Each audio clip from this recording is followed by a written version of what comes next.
This is the Appalachian Weekly News.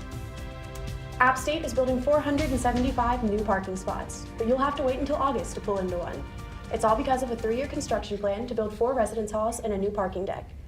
One of those dorms will be built on Duck Pond Field. Phase 1 of the construction project, which began on West Campus this month, will add 900 beds before fall semester 2020. The project will burden commuters because construction on Stadium Lot will take away about 200 parking spaces this spring. People who have passes can still use the lot, but the university will not sell any new passes this semester. The good news, the project's second phase will add a 500-bed dorm on Stadium Lot by fall of 2021. Phase 3 will replace Justice Hall with a 700-bed dorm. The project is called P3 and is expected to be completed in 2022. We will continue to update you here and on our website at theappalachianonline.com. A group of faculty, staff, and students braved the cold last month during a protest to encourage App State to become a climate-neutral campus by 2025. The peaceful march started inside the Plymouth Student Union and ended at the corner of Blowing Rock Road and Highway 105. The Appalachian Climate Action Collaborative organized the protest as part of a kickoff event called Keep Winter Chill. The group celebrates all past and future climate action. Sydney Bloom is App State's Campus Guard manager. She says she wants everyone to know that climate change is daunting and comes with immense challenges. To learn more about the movement, you can visit the group's website.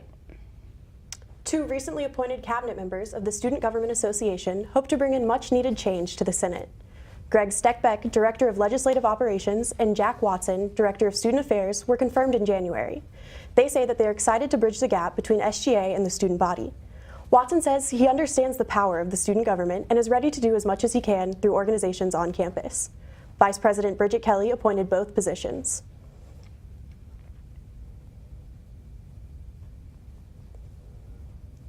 After being closed for 12 years, the Appalachian Theater is scheduled to reopen later this year. Located on King Street, the landmark theater was closed in 2007 and was later purchased by a nonprofit called Appalachian Theater of the High Country. Once renovations are complete, town manager John Ward believes that 600-seat theater will help Boone's economic development. Laura Kratt is the theater's executive director. She says that construction has shifted to the interior of the historic theater, which first opened in 1938. Among the renovations being discussed is a digital marquee, which Kratt says will allow visiting groups to better advertise their shows. Construction should end this summer. Momentum Dance Club held its 7th annual showcase last weekend, featuring 8 original pieces choreographed and performed by students. Momentum is an inclusive club that is open to all majors and minors, so students with a passion for dance can still perform in some way, even if they don't take dance classes. The Momentum Showcase serves as the club's biggest fundraiser throughout the year. Ticket sales go towards costumes for the next showcase and towards paying the lease to remain a campus organization. Momentum performed in Varsity Gym, where they put out cushions, stools, and chairs for leveled audience seats, and even covered the mirrors to focus attention on the performances. For more information on what Momentum is up to, you can check out its Facebook page at Momentum Dance ASU. Appalachian State held an internship fair here in January, and I had the chance to check it out.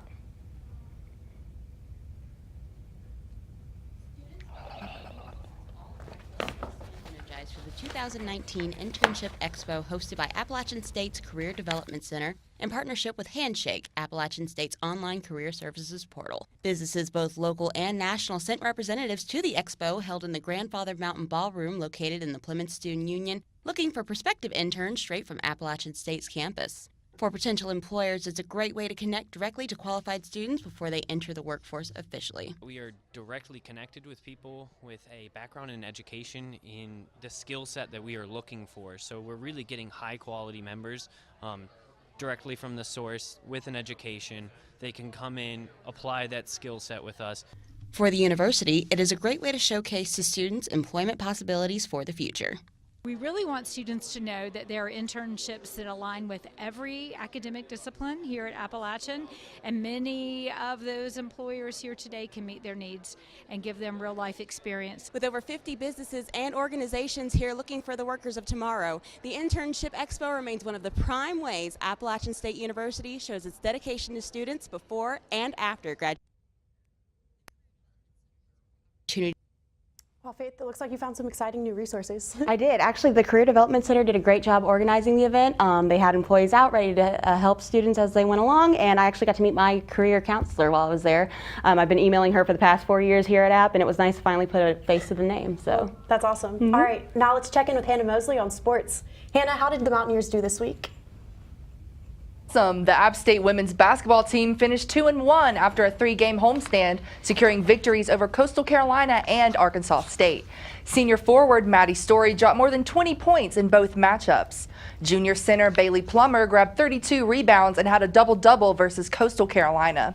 The Mountaineers lost to Arkansas Little Rock 74-59 after shooting only 32% in the first 3 quarters. Junior guard Ashley Polacek says that it all comes down to details, and the team has to lock in offensively and defensively in order to secure wins. After falling to Louisiana Lafayette last night, the Mountaineers are now 5th in the Sun Belt with a record of 4-4. The team is returning home on February 7th as they will take on the Texas State Bobcats in pursuit of another conference win. The App State men's golf team signed 2 new players who will join their team next season. The first signee is Addison Beam from Gastonia, North Carolina. He currently attends Highland School of Technology, where he received all-conference honors as a junior and won the individual title at the 1A state championship. Head coach Bo Redmond says that Beam is the kind of player he looks for, a hard worker and family guy. The second signee is Nick Sawyer from Center, Alabama. Sawyer had almost 50 college offers and is the first person from Cherokee County, Alabama to receive a D1 golf scholarship. He attends Cedar Bluff School, where he won the 1A, 2A sub-state title and the Junior Open Championship in 2018. Coach Redmond says Sawyer has unlimited potential and is the kind of guy to come in and be a leader right away. The hope is that Beam and Sawyer will contribute to the team's culture, which supports talent and builds character on and off the golf course. After a 6-game losing streak, the App State men's basketball team clinched a much-needed win against Little Rock on Saturday. Leading the offense was senior guard Ronshad Shabazz with 21 points, sophomore guard Justin Forrest with 18 points, and senior forward Bennett Hawley, who tied his season high with 12 points.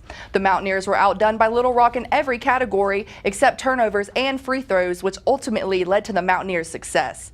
The team scored 23 points off of 21 Little Rock turnovers and shot 80% from the free throw line, which added 20 more points.